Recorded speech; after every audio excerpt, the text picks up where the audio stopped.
Bom, nesse segundo programa de exemplo aqui, a gente vai fazer um Hello World também, só que agora a gente vai fazer um Hello World via display. Então esse exemplo, ele é muito interessante porque, entre outras coisas, a gente faz o uso de bibliotecas, tá? Então olha só, primeira diferença em relação ao código anterior. Aqui na parte de bibliotecas eu adicionei uma biblioteca chamada LCD underline 4 vias, tá? O nosso display, a gente está utilizando ele com 4 bits, né, de comunicação. Como eu comentei em algum momento, a gente manda cada caractere em duas etapas. Né? O display funciona em 8 bits, os caracteres têm um tamanho de 8 bits, então a gente deveria mandar um caractere inteiro em 8 bits. Porém, como a gente está usando só 4 pinos, eu vou até abrir aqui o esquema elétrico dele, tá? Como a gente está usando apenas 4 bits, a gente tem que mandar o caractere dividido em duas vezes. Mas antes de você se preocupar, fica tranquilo porque isso tudo já está sendo feito na biblioteca do uso desse display. Então nós não necessariamente precisamos saber como funciona o conteúdo da biblioteca, basta que a gente saiba utilizar essa biblioteca, tá bom? Então voltando aqui para o nosso código, tá? As configurações do microcontrolador são as mesmas, tá? Não tem nenhuma alteração. Tá? No programa principal, a gente tem algumas definições aqui que são diferentes, porque dependem do hardware que está conectado no microcontrolador. Então, no caso, nós estamos utilizando o display, quase todo ele conectado no port B. Então, a gente tem aqui os pinos de controle RS e o E Enable está conectado no RB2 e RB3 e os pinos de dados estão conectados entre o RB4 e o RB7. Então, devido a isso, nós temos que configurar todos os pinos que nós utilizamos aqui no port B como saída. Colocando o prefixo 0B, tudo que tiver adiante ele interpreta como se fosse uma informação binária. Tá? Então, 0B, e aqui vai do menos significativo até o mais significativo. Então, esse aqui é o bit 0, bit 1, bit 2 e assim por diante até o bit 7. Então, para eu configurar os pinos do 2 até o 7, então são esses daqui que deveriam ser colocados como 0, ou seja, como saída. Tá? No caso, eu não estou fazendo uso dos pinos B1 e B0, então eu posso colocar com 1 ou posso colocar com 0, não vai fazer diferença para esse código específico aqui. Tá? Então, essa é uma nova forma da gente fazer a configuração dos bits de direção de um pino físico das entradas e saídas do microcontrolador. No caso, estamos configurando todos como saídas. Tá? Posteriormente, existe uma linha de configuração que a gente faz o desligamento dos resistores de POAP internos do port B. Tá? Como a gente já tem resistores de POAP na placa, tá? Físicos na placa, a gente está desativando os resistores internos de POAP do microcontrolador. Então, a gente poderia usar esse recurso para não precisar usar resistores externos. Isso é uma possibilidade, reduziria o custo, reduziria o espaço físico na placa. Porém, nesse caso aqui, como já está presente lá na nossa placa, a gente desabilita os resistores internos de POAP. Posteriormente, temos também a configuração do port D. Tá? Todos os pinos do port D, de D0 até D7, estão configurados como saída. Se eu quisesse configurar, por exemplo, D7 como entrada, bastaria que eu fizesse essa alteração. Então, D0, D1, D2 até D6 estão como saídas e agora D7 está como entrada. Tá? Como nós temos LEDs conectados ali no port D inteiro, a gente simplesmente deixa eles todos com 0, porque assim a gente faz a configuração de uma vez só, todos os bits como saída. Tá? Isso aqui não está sendo utilizado nesse código, mas está aqui como exemplo apenas. Tá? Outra coisa que a gente pode fazer no nosso código é fazer uma configuração inicial, ou seja, impor uma condição inicial a alguns pinos. No caso aqui a gente está utilizando o registrador direto, port B. Não estamos utilizando port B bits.rb0 e atribuindo um valor em bits individualmente para cada pino. A gente está fazendo uma atribuição completa no port B inteiro, nos 8 bits do port B. Isso é uma possibilidade e pode ser usada por vocês aí, caso vocês queiram. A gente então está garantindo que no início do programa todos os pinos estejam com nível lógico 0 na saída.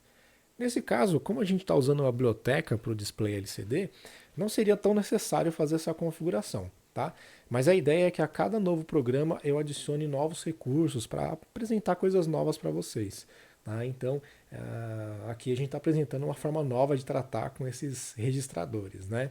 Anteriormente a gente tratava sempre individual, bits individuais, aqui a gente está trabalhando com um byte completo. Bom, eu abri um novo espaço aqui, né, para determinar onde a gente vai colocar a inicialização das funções. Então, como a gente adicionou uma biblioteca aqui, como eu falei, né, estamos adicionando uma biblioteca para o display LCD, tá? Como a gente está adicionando uma biblioteca, dentro dessa biblioteca a gente tem funções, tá? E duas dessas funções são essas aqui que a gente chama inicialmente. São funções que não dependem de nenhum argumento, então não tem nenhuma informação aqui entre parênteses. Não tem nenhum argumento de entrada. Então ela vai simplesmente realizar configurações, no caso de inicialização do display LCD, do módulo, né? E vai fazer uma limpeza da tela, né? Uma limpeza não física, é claro, ele vai simplesmente não escrever nada nesse display inicialmente. Posteriormente, a gente tem funções aqui de posicionamento e funções de escrita, tá? Então, essa função posiciona LCD, ele vai posicionar o cursor na linha 1, coluna 1, para começar a escrever esse texto aqui, que está escrito Senai CFP 118. Tá? Posteriormente, a gente posiciona o display na linha 2, coluna 1, e escreve Senai A Jacob Laffer. Tá? Então, quando a gente simula, a gente verifica o que está escrito no display. No finalzinho aqui eu coloquei um laço infinito simplesmente para travar o programa. Tá? Como esse meu programa não faz mais nada além de escrever essas informações na tela, ele vai rodar, vai rodar, vai rodar, vai chegar nessa linha e tem um laço infinito que não tem nenhum argumento dentro, não tem nenhum bloco de informações de programação aqui dentro, né? Como se fosse assim. Então ele vai chegar nesse ponto e não vai fazer mais nada. Uma coisa extremamente importante, junto com esse código que você copiou, né? Você também tem que adicionar a biblioteca a esse projeto. Então, para a gente adicionar a biblioteca ao projeto, você vai fazer download aqui do arquivo LCD 4 vias, vai copiar esse arquivo aqui, ó, copiar. Lá na pasta do projeto, eu criei um projeto chamado exemplo 2 para tratar do LCD e joga aqui na raiz da pasta desse projeto que você acabou de criar, tá? Então eu volto aqui para o MPLAB, estou aqui, ó, exemplo 2 é o projeto que eu estou trabalhando atualmente. Tem aqui uma pastinha chamada Header Files, então eu venho aqui, clico com o botão direito, com essa opção para adicionar um item existente, tá? Aqui ele já está dentro da pasta do exemplo 2, eu acabei de adicionar o LCD 4 vias aqui, seleciono ele e ele vai adicionar esse arquivo ao meu projeto. Então a biblioteca está adicionada ao meu projeto, tá? Posteriormente, então, para verificar se não tem nenhum problema, eu vou clicar em compilar. O programa exibe alguns warnings aqui, né? Tem algumas informações a respeito de tipos de dados, tal, mas é apenas alertas, né, de coisas que podem dar algum problema futuramente. Porém, nenhum erro. Então, tudo bem, tá tudo certinho. Você pode fazer a gravação desse programa na sua plaquinha e fazer o teste. Coisa interessante que é legal a gente comentar nesse momento. Eu posso posicionar o meu display em qualquer local dele, né? Lembrando que esse meu display ele tem no máximo um total de 2 linhas e 16 colunas. Então uma dica para você se orientar, né, é verificar quantos espaços a gente tem dentro dessa função string LCD, tá? Então aqui a gente tem 1, 2, 3, 4, 5, 6, 7, 8, 9, 10, 11, 12, 13, 14, 15 e 16. Temos um total de 16 espaços aqui, né? Então a gente poderia alterar essas informações que estão escritas aqui. Você pode colocar o seu nome, por exemplo, tá? E tendo o cuidado, claro, de que isso aqui não exceda a quantidade de 16 caracteres, tá bom? Então eu não conseguiria colocar o meu nome completo nessa primeira linha, mas eu conseguiria usar a segunda linha, assim por diante, tá bom? Você pode fazer diversas outras alterações, escrever qualquer coisa aqui nesse display, tá? Nessas duas linhas desse display. E o ideal é que você exercite aí, que você treine exatamente essa ideia, tá? Logicamente que eu poderia continuar o meu código, poderia inclusive colocar dentro desse laço infinito aqui algum outro código, por exemplo. Eu poderia colocar uma verificação de um botão, se o botão for pressionado e acende um LED, enfim, eu poderia continuar toda a minha programação dentro desse laço infinito aqui, para que o programa ficasse rodando aqui, inclusive atualizando as informações no display, tá? No projeto, vai exigir que vocês coloquem em algum momento lá a informação de uma temperatura. Então, por exemplo, você poderia montar a tela do seu display dizendo alguma coisa assim e deixar o espaço aqui, ó. Perceba que a linha de cima já é uma orientação para mim, né? A linha de cima já tem os 16 caracteres preenchidos. Essa linha de baixo aqui também vai ter, então eu consigo colocar a palavra temperatura e consigo colocar mais 3 caracteres aqui, considerando um espaço aqui entre eles, né, relativos à temperatura, tá? Pode ser que você prefira abreviar o termo temperatura, ou enfim. E como é que eu faço para escrever exatamente nessa regiãozinha aqui, né? Você pode, de novo, fazendo o modo preguiça aqui, Ctrl C, Ctrl V, e aí a gente vem aqui e posiciona. Eu quero que seja escrito na segunda linha e quero que seja escrito em qual coluna? Então vamos ver aqui, ó. 1, 2, 3, 4, 5, 6, 7, 8, 9, 10, 11, 12, 13, 14. Na coluna 14. Então eu venho aqui e escrevo 14. Novamente, sou preguiçoso, vou copiar aqui e vou colar aqui e posso escrever um texto, por exemplo, 1, 2, 3. Quando eu compilar isso e gravar, ele vai escrever exatamente essa informação aqui, temperatura 1, 2, 3 no display LCD.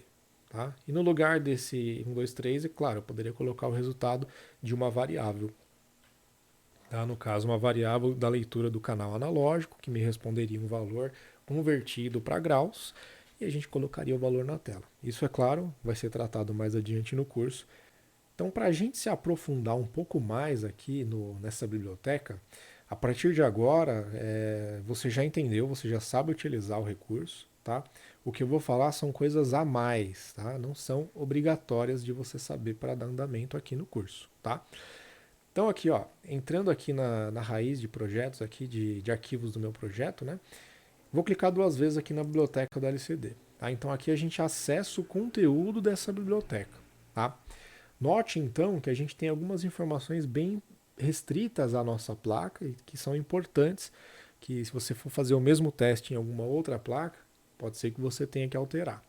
A primeira delas, existe aqui uma diretiva de definição, então esse define ele atribui um certo valor ou um trecho de código a uma palavra, a um texto. Tá? Então ele está atribuindo o valor 4 milhões, tá?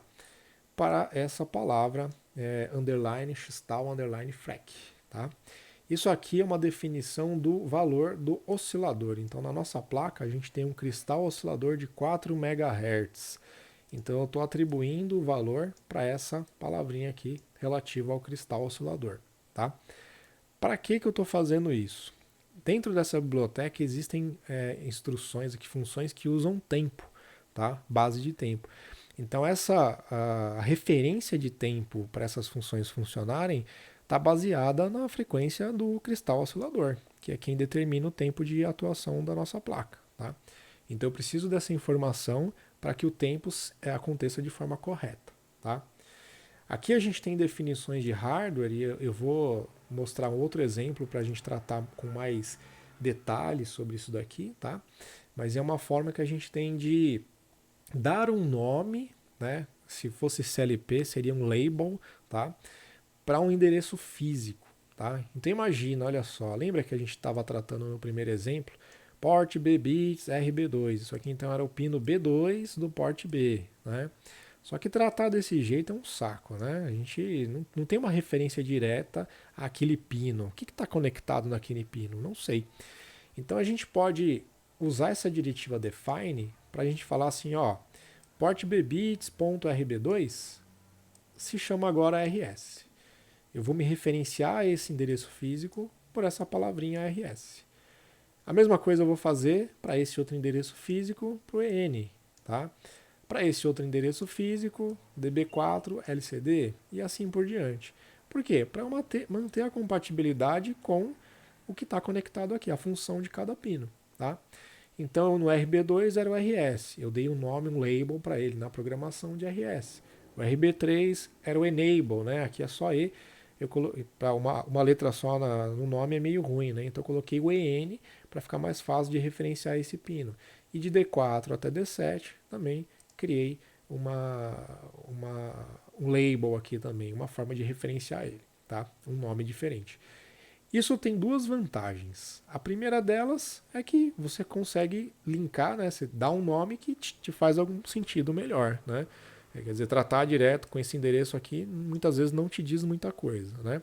A outra vantagem é que aqui eu tenho uma listinha de todo o hardware que é utilizado nessa biblioteca.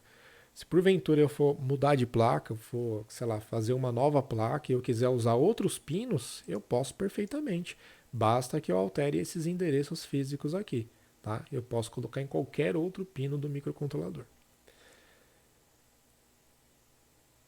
Bom, descendo então aqui um pouquinho, a gente tem nessa biblioteca a gente tem várias funções, tá? E cada função ela está sendo prototipada aqui nesse trecho do código. Prototipagem é como se fosse, imagina que quando eu vou usar uma variável, eu tenho que criar essa variável, né? Nesse caso é como se eu estivesse criando o protótipo da função, dizendo para o compilador, ó, nesse arquivo eu tenho essas funções aqui, ó, reserva um espaço para eu tratar essas funções, tá? E cada uma dessas funções tem uma razão de ser, um objetivo aqui específico. Essa primeira função ela tem os códigos aqui necessários para a gente inicializar o display, tá? Esse display, ele, como eu devo ter comentado em algum momento com vocês, ele tem uma configuração interna, né?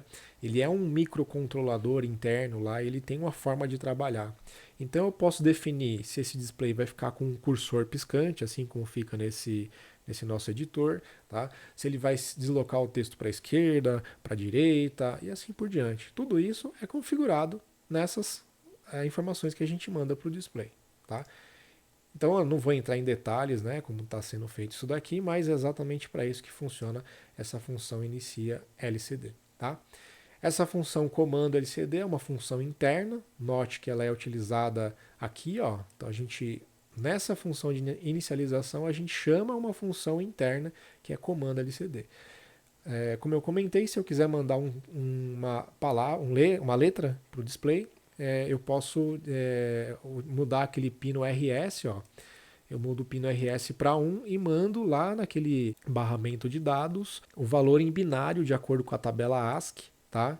De uma letra. Tá? Se eu quiser mandar o comando, eu tenho que mudar o RS para 0 e aí eu mando também a informação de acordo com o comando que eu quero mandar. Tá? Então aqui a gente tem os comandos que estão sendo enviados. Tá? Para mandar esses comandos eu uso essa função comando LCD. Tá? Aqui é interessante que esse trecho ele está fazendo a divisão da palavra, que a gente está trabalhando com 8 bits sempre, mas eu tenho que mandar 4 bits primeiro e depois mandar os outros 4 bits, como a gente está trabalhando com 4 pinos físicos, né? Então a gente tem que mandar metade e outra metade. Quem faz isso são essas duas linhas aqui, tá? E quem tiver curiosidade, quiser entender melhor essas coisas, depois me pergunte, eu posso explicar com mais detalhes como essas coisas funcionam, tá? Essa função escreve LCD, ela serve para escrever um caractere único, tá, no LCD, tá? Então, se eu chamar, eu posso chamar na minha função principal isso daqui e colocar um valor em hexadecimal desse caractere, tá? E ele vai escrever esse caractere. Essa função string é melhor, porque a gente consegue não só escrever apenas um caractere, mas também um conjunto de caracteres, que a gente chama de string. Tá? Então a gente coloca lá uma palavra que tem, sei lá, uma certa quantidade de letras, espaços, símbolos, e ele vai mandando sequencialmente cada um deles. Novamente, ele chama a função escreve LCD para isso. Tá? E olha o RS em 1 aqui, porque a informação que eu estou enviando não é mais uma configuração, mas sim um caractere. Número LCD é uma outra função que a gente pode utilizar, provavelmente eu vou dar algum exemplo sobre isso mais adiante, tá? Então a gente consegue escrever diretamente no display um valor numérico proveniente de uma variável do nosso programa. Então, como eu comentei, a gente pode pegar um valor analógico do canal analógico lá da nossa entrada analógica, tá?